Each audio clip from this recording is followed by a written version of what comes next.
Hello everyone, and in today's video we're going to be working together to create a function that would help us extract digits from a given string. Before I came up with this method, I was looking online in ways how to do that, and most of them were using regular expressions. But if you're like me or like most people who don't like regular expressions, I think you're gonna like this new method. Gonna be using a couple of variations on how to um, get digits from a string. Um, I think you would like the second option, which is the one I'm gonna be going with, using the n keyword, and then we're just gonna give it a list of the digits that we're gonna be looking for in a string. So let's get started. That would make things easier for you to understand what I'm trying to do here. So let's declare a couple of variables. So first one is gonna be a string. So we're just gonna call it string. Declare string. It's gonna be type n bar char. It's 200. Second one is gonna be output or our output, which would have the digits. So we're just gonna call it output bar char. Nope. N bar char. It's also gonna be 200. Should be smaller because again we're not calling out the entire string, we're just getting parts. But let's say the whole string is just digits and we still want to get the same output. And we also gonna need a couple of other variables which we are gonna be using for our loop to loop through the characters of a string, the indexes. So let's call one of them position. Position. It's gonna be type int. Second one is gonna be, say, max position, which is the length of the string. So max position is also gonna be int. Okay, so let's start setting up our initializing our variables. So I'm gonna say set at string equals, which is gonna, this is gonna be our test string, just July 2022. We're gonna say set position. First position of the string is gonna be 1. In other programming languages, everything on an array starts from 0. The first index is 0, but in SQL it's always 1. Or in that case, this is an integer, so it's just gonna be 1. And the max length, the max position is gonna be the length of the string. So let's do that here as well. Set at max position equals length of, okay. So the function that we're gonna be using to extract is gonna be the substring. So this is how it works if you're not sure how it works. So let's test it out here before we put it in our while loop. So substring, it takes 3 parameters. First one is, or first expression is the string that we're gonna try to extract something out of. So in this case it's our string. And we need to give it a position or an index and also the length of the substring that we're gonna pull out from here. So let's say number 2 is 1, 2, 3, 4, 5. So let's say we want to extract the 2 from that string up here. So we're just gonna give position 5 and we just need 1 digit. So as you can assume, this would give us the 2 from that string. So let's go ahead and execute. There you go. And we move over by 1, should get the 0, 7. As you can see, this is what our while loop is going to be doing, is basically just increasing this parameter here by 1 with every iteration of the while loop. Okay, so let's go ahead and create our while loop. Let me pull this down. So while, and here's gonna be our condition, and we're gonna do that again. This is how I structure my while loop, begin, end, and our code is gonna go in between here. Okay, and for our condition, we're gonna say if a substring that came out from here equals 0 to 9, which is all the digits, the numbers, we want to store that substring somewhere. We want to store the output somewhere. And as you can assume, the output will be stored in our output variable. So let's go ahead and do that. We have this saved from previously. So we're going to say, again, we're going to make it start. The first iteration of the while loop is going to be position 1, which is the first character here. So, and again, we initialized position and set it to 1. So instead of typing 1, we can just say at position. So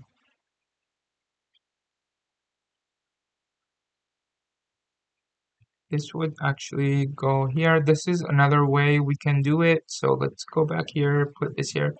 And instead of doing it this way, what we can do is actually do that. So this is actually simpler.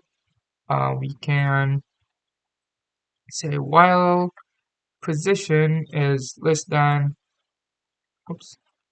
less than or equal to max position, do the following. So this way, if first position is 1 and max position is 20, just keep going. And if this is 20 and this is 20, still keep going. But once this hits 21, the loop would break. So let's do that. So we're just gonna say if the result from this statement is like, so this is the first method, this is the regular expression looking method.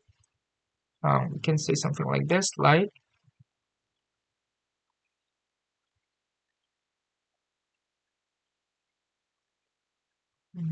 this is going to be just 0 to 9. So this basically means 0, 1, 2, 3, 4, 5, 6, 7, 8, 9.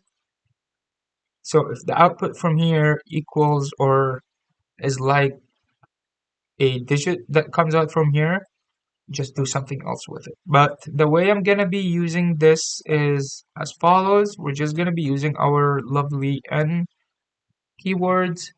This takes longer to type, of course, but this is what most people use if you work with SQL a lot. So use n, and again, it's only 10 digits that we're gonna be entering, so it's not too bad.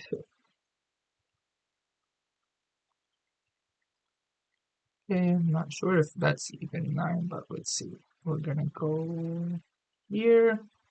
So 0, 1, 2, 3,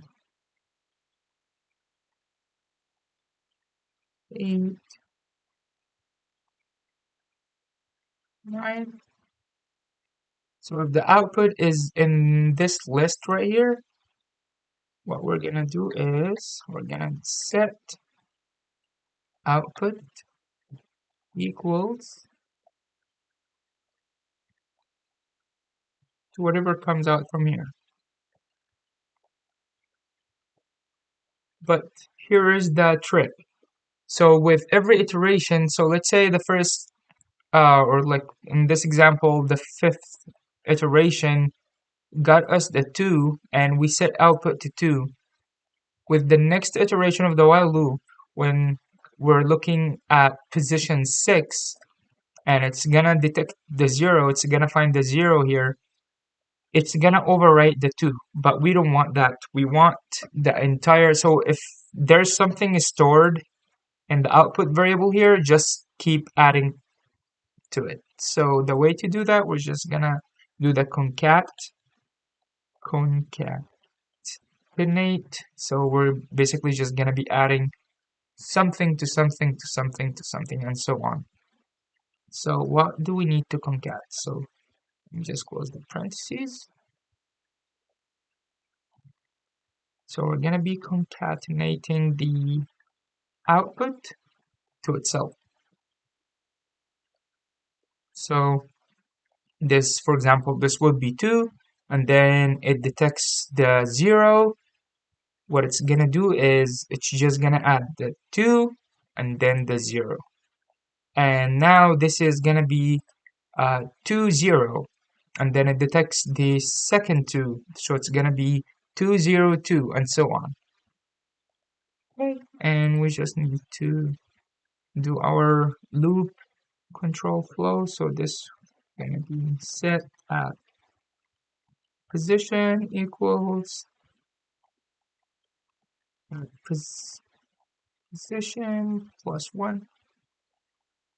So let's give it a try and see how it looks. So I need to do the select at output. There we go. So now we got our output. Let's say today is the 10th, so let me do that. There we go. Okay. So we need to encapsulate this whole code into a function. This way it's usable if you're querying data from a table. So what we need to do is just clean up a few things here. This is the body of our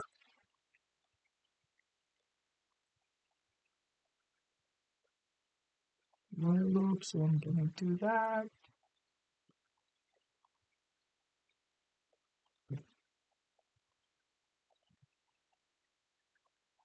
Okay, so to create a function, we're just gonna start with the create keyword. What I prefer to do is do a create or alter. This way, if you ever need to change something in here, you don't have to drop the function and then recreate it. So I'm just gonna say create or alter. So if it exists, just overwrite whatever is there by the new code. So create or alter function. Let's just give it a name. This is the way to write a function. So we're just gonna call it, for example, get, no spaces, digits from string. Okay. And we need to give it a few inputs and outputs. So in our case, we're just gonna be giving this function only one input, and it's only gonna be spitting out just one output. So I'm just gonna call the input, keep everything simple, we're just gonna call it input. It's gonna be n bar char, and I prefer to use max always when I work with functions, because you never know what case you might run into.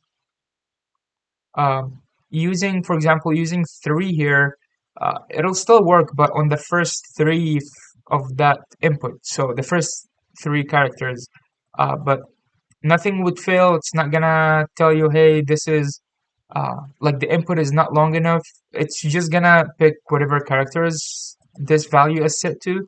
So it could be very, very misleading. So always set it to max. You never know your use case in the future. So this function is also gonna return a nvar char. So I'm gonna say, let me capitalize that. Returns nvar char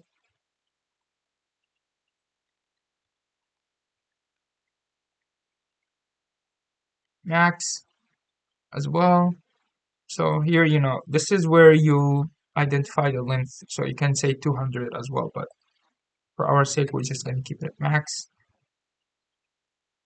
And again, this is the function. So what I need to do, let's just type everything in here. Say it again.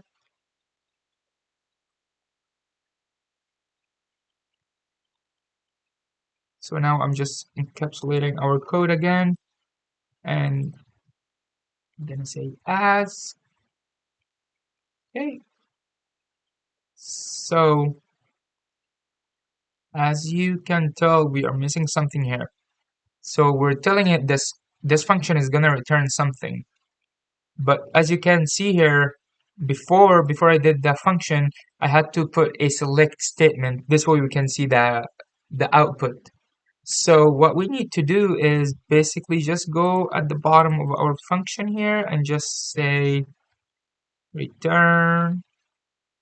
And what do we want to return? We want to return our output. So return at output. Okay. In order for us not to break anything, I prefer to also do this. So we can use the is null. This way, if there's a null somewhere that's in the input, it doesn't cause any error messages to come up. So we're just gonna say is null. So basically, if the output is null, that means it didn't find any digits. We can do that. So if this is null, just say no digits.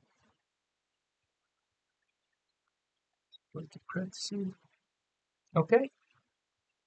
So again, this is our input. Our input would go into the string here.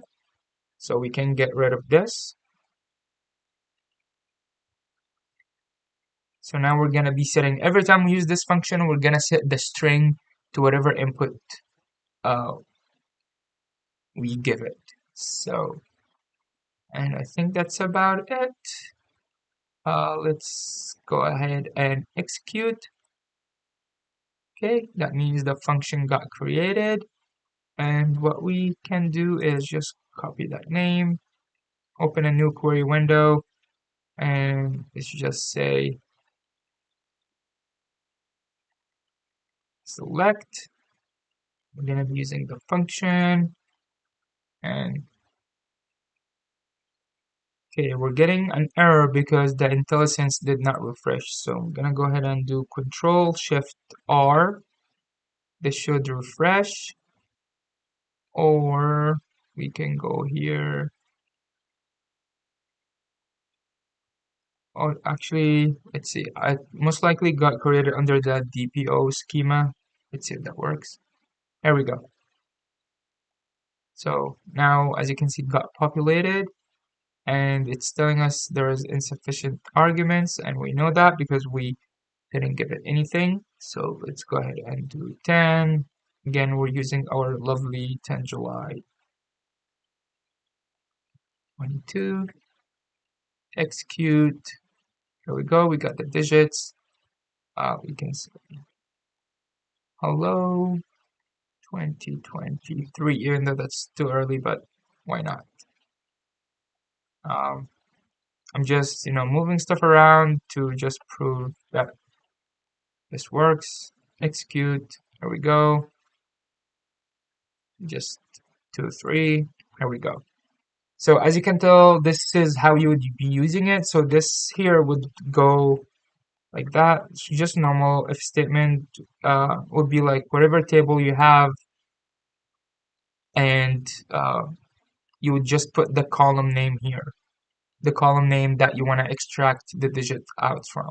So for example, if you have an address column, so you would just put uh, address or something like that. From this is, of course, this is all doesn't make any sense because I don't have such tables or database, but this would be like customer info table.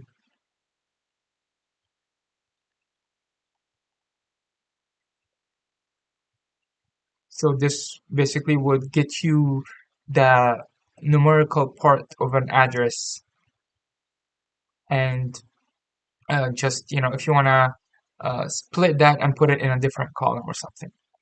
So I hope that was helpful. Again, it's much simpler than using pure regular expressions. Um, Again, if you look at it, this is basically our code right here.